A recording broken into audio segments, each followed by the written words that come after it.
Hi and welcome to this week's video. So this week I've picked myself up a Dashcam. So I've been after one for a while and saw this one on Amazon with not bad reviews. And I had a few discount codes on it, bringing it down to just under £30, which I didn't think was too bad.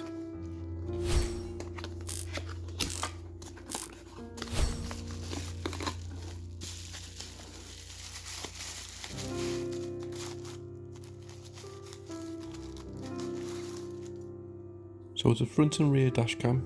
So this is the front. It says it records up to 4K. So the buttons are on the side. There's a reset button and a microphone on the bottom. A few buttons on the other side. And then an SD card comes with it as well. So it's a 64 gig. It's a brand I've never heard of, but it looks okay. So I'll trust it for now.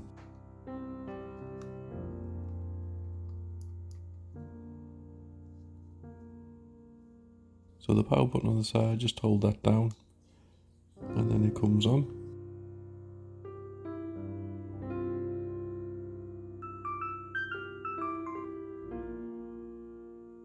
And as it comes on, it records instantly, as you'd expect. And there were a few menu buttons along the side.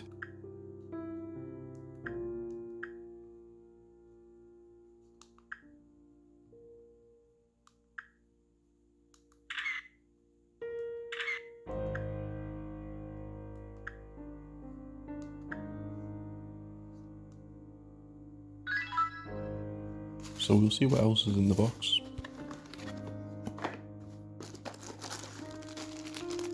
So it also comes with a rear camera as well, with all the wires.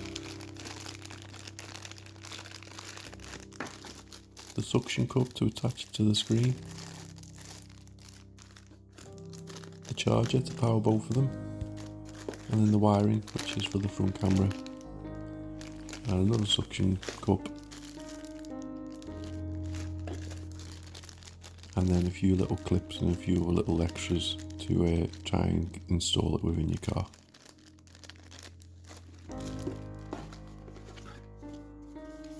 And then a few quick start instructions. And then a more in-depth user manual, which to be fair is quite detailed. English, lots of pages, lots of photos, very easy to understand. So here it is, I've installed it in my car, so I've put it just behind the windscreen. So I've tried to run the wire along the top by the sun visor. And then along the side, I've used a little bit of tape to hold it in place, and then I've tucked it within the seal down the door. So it runs down the door, nice and hidden, till I get to the bottom.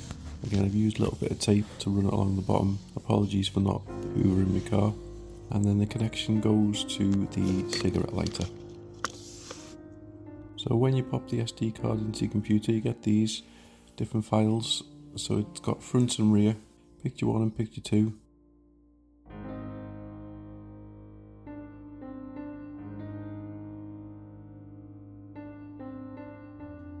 It is saved in a TS file, which isn't exactly the most helpful. It's hard to do editing with this. And then it records for 3 minutes, and each video is around about 1 gig in size. So you're going to fill up that SD card pretty quickly. But you can go through, find the file that you want.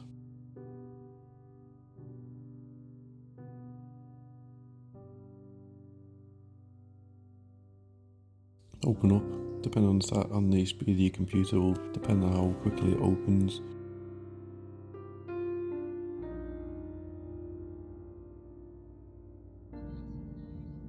But as you can see, the picture quality is really good. I'm really impressed. But just for a point of interest, going back to the TS file, I couldn't actually put this file within Vegas Pro. It wouldn't recognise it because apparently it's a bit of an older format to save in. So I had to convert it, and it can be a bit of a pain to convert TS files because not many people use TS files anymore, and there's not many converters out there. But it is doable, but you do lose a little bit of the quality.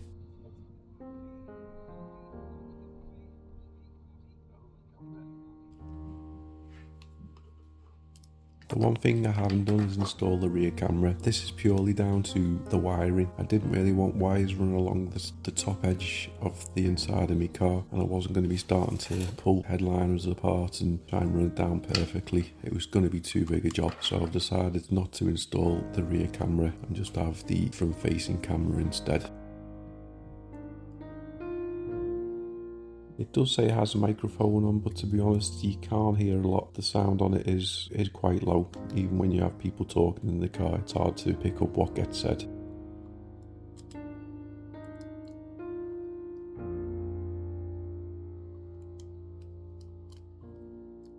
You can adjust the settings, you can adjust how long you want to record for. It automatically records once it fills the 64 gig, so if you have got something on there you need to be taken off before it overlaps.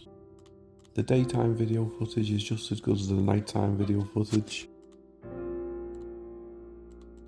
4K recording is impressive and really good playback. Front and rear camera is really good. There's also an app that you can connect it to so you can view the videos on your phone. I've recently just checked and there still seems to be lots of discount codes on Amazon to bring the price back down. So it does seem to be a really good starter camera for anyone who hasn't purchased one just yet. So you can leave it plugged in constantly. When you turn the engine on, it automatically comes on, and then you can change the settings. So when you turn the engine off, it can carry on recording for a little bit longer, or it can go off pretty much instantly. You can also adjust the screen when you're driving as well. So if you want to have the screen on constantly, you can, or like me, you can have it turn itself off within seconds.